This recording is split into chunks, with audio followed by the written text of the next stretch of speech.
Oh man, okay. You sure you're a Christian faith leader and not a YouTube atheist?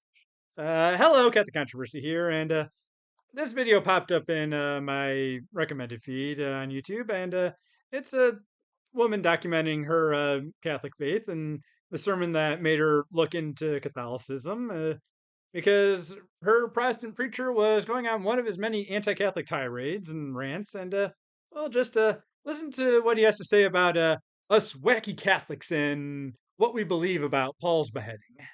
This is the Church of the Three Fountains. I brought Athey Creekers there once, and this is a beautiful church, but it commemorates, it's built because this is where Paul's head bounced off the ground. That's why you have a head of Paul there. It looks unconscious because it's separated from his body. The reason it's called Three Fountains is when Paul's head, this is what they say. These are the Catholics believe this. They built a whole beautiful cathedral for this because they believe when Paul's head hit the ground, it bounced 3 times. And every time Paul's head hits the ground, a water of fountain came from out of the earth. And that's what happened. They believe this work out, you know. So the guy got beheaded, but I measured from each place where the water was coming out, each of the 3 spots, and they're like 50 feet apart. And I was thinking, okay, so if his head, let's see, carry the one, his head had to be going like 80 miles an hour, hit all those spots. And, oh man, I just don't see how that's possible. And it's definitely not a way to get ahead. But Oh yeah, a human head bouncing 50 feet and springs of water coming up out of it. That's very unbelievable. Nigh impossible, if you ask me, because human heads are not that elastic and bouncy. And as you said, have to have a whole lot of forward momentum and velocity. It's almost as unbelievable as talking snakes and raining frogs and splitting a giant body of water to where you can walk along the seabed to where you can just reach out and grab water and uh, trial throwing a stone at a giant's head and knocking him out by just a single stone's throw, and being thrown into a fiery, raging furnace inferno where you're just walking around completely unscathed, and being eaten by a whale and living inside that whale for multiple days, and then coming out of the whale and completing your tasks, and virgin giving birth, and turning water into wine, and walking on water, and being subject to a Roman crucifixion where they stick a spear in your side to make sure that you are good and dead, and then coming back 3 days later, where people can then stick their hand in their side and feel the inside of you. I mean, all those things are very, very unbelievable. Just not very possible, but that's those are all things that we as Christians believe, regardless of denomination. I mean, all those stories are stories from the Bible. That's the Garden of Eden and Moses and Exodus and the story of Samson and the story of Jonah and Rashak, Meshach, and Abednego, and then all the miraculous things that Jesus did.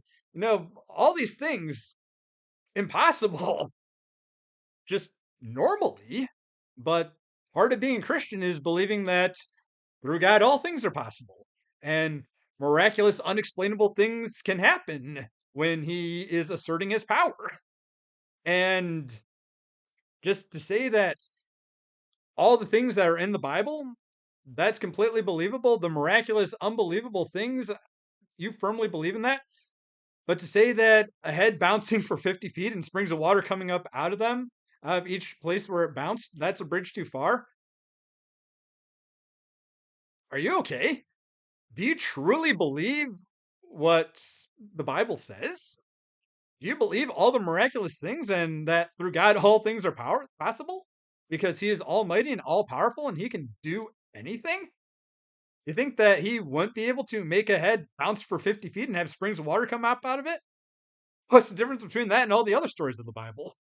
I mean, sure, you could say that you don't believe the person who documented it. So that's a legitimate enough criticism. I mean, what would happen if someone said that they found a lost testament of the Bible buried in the United States of America and it's written in some language that he could only understand? I mean, yeah, as a Christian, you'd have reason to doubt that. But, just to say that something happening, something miraculous and spectacular happening couldn't happen because it's just too miraculous and spectacular, that just defies the laws of physics because walking on water is not defying the laws of physics.